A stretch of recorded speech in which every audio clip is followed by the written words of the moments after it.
It's interesting that we have the consensus about, or some consensus about inequalities as a key problem, but what about the future? What about equality? Because if we agree to be against inequality, what is the project about equality? And that's why we put this idea of blueprint.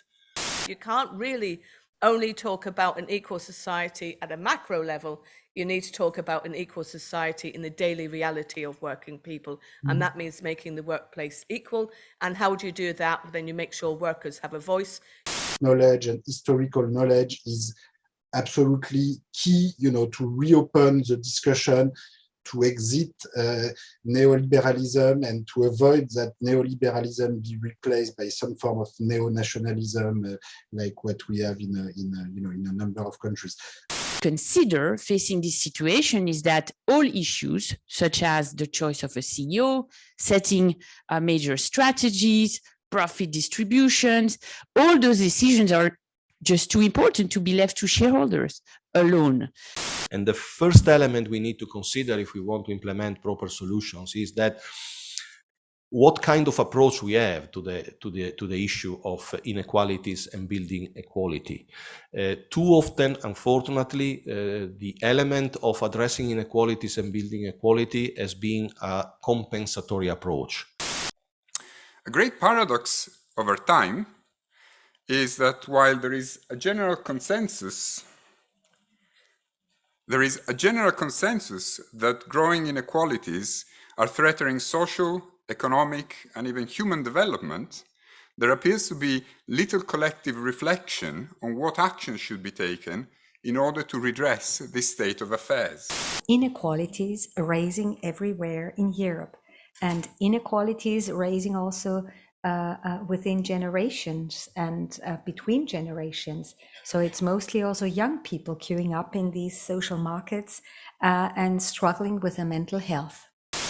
You do in fact have this, this really strong inflation, which has made issues of indexation of benefits and these kind of questions much more salient than they've been for a long time. I mean, this is now being talked about regularly in, not just by NGOs and think tanks, but in kind of national newspapers, how benefits are going to be adjusted in the face of this big shock. But this is exactly the product of a system which is totally tailored not to the needs of the many, but to the greed of the few.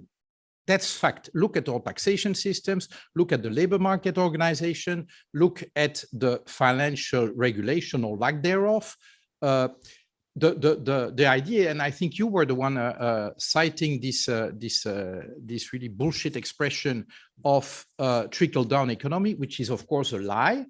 It's a lie that has been maintained, entertained by mainstream economists, still being taught, by the way, as we speak, still being taught in all business schools, in all economics schools, that indeed make the rich richer, everyone benefit. And the whole system is built upon that. I strongly believe that we can tackle inequality if we work together. There's a wealth of information and energy in many organizations, citizens, different stakeholders, but we tend to work a little bit in silos. So I think that working more closely together would be a really good and strong point.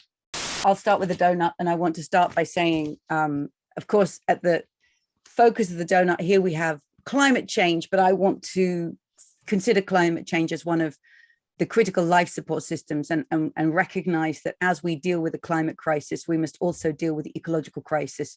And so I'm going to think about a just transition in response to both climate and ecological crises, because I think it's inevitable that we must deal with these together and at the same time. So in terms of creating a circular economy at the same time as reducing our emissions, for example. Indeed, we very often speak about inequalities, but we need to be a little bit more instrumental there maybe, and to look not only at the societal cost of the inequalities, but also this concept of growth beyond the GDP. And Sotiria mentioned that is the GDP the only measure of progress, and certainly it is not. It has to do with quality of life, it has to do with cohesive societies, it has to do with number of other issues besides, of course, GDP, which remains important, but not the only one measure of advancement. A lot is happening in terms of national legislation. A lot is happening at the regional and provincial level, which is a level where we also work.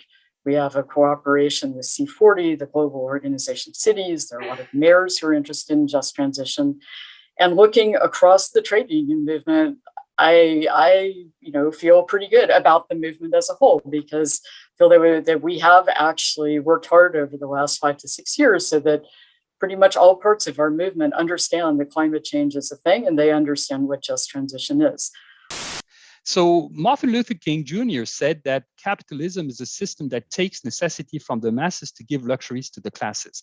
Well, just transition policies should do exactly the opposite. This is exactly what just transition are about, taking luxuries from the higher classes to give necessities to the masses. It's very clear, and you can do that. It's called the tax system, and we are quite good at it.